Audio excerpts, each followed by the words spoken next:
NDA का सरकार असम में फिर से आना निश्चित हो गया इसका फिर से। पूरा पूरा 100 में 100 सेंचुरी पूरा।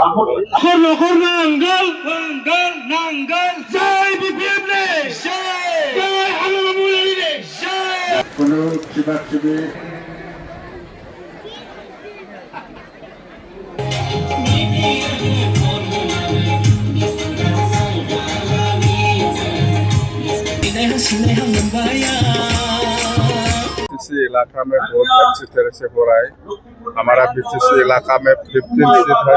15 सीट के अंदर में बीटीएफ का 11 सीट है और 4 सीट ये बीजेपी के लिए है। तो हम एक साथ मिल के इस बार इलेक्शन में 126 जो कॉन्स्टिट्यूंसी है इसमें कैंडिडेट दिया। तो बीटीएफ के हिसाब से 11 कॉन्स्टिट्यूंसी मिला।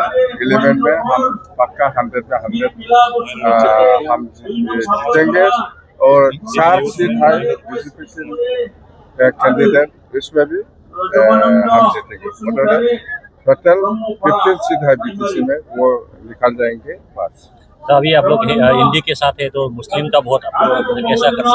हमारा बीटीसी इलाका में हिंदू मुस्लिम ऐसा नहीं है, सब एक ही है।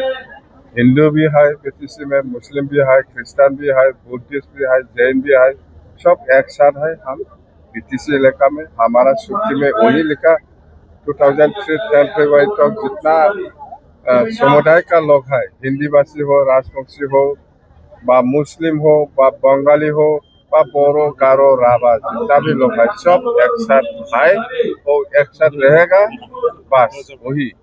सर आज आप कोकराझार एलएसी में शिवली महिला के होके कैंपेन कर रहे हैं, जीतने का कितना उम्मीद रख सकते हैं आप? क्या उम्मीद का बात है, जीत गया उम्मीद का क्या बात है।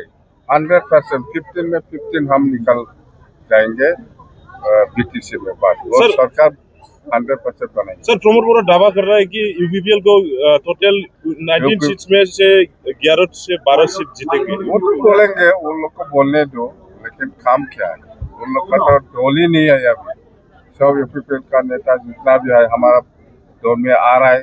आप लोग देखा नहीं, प्रमोद बोरा तो राज्यसभा का एमपी है, वो तो वैसे हवा में डायलॉग दे रहा है। यूपीपीएल एक भी नहीं जीतेगा।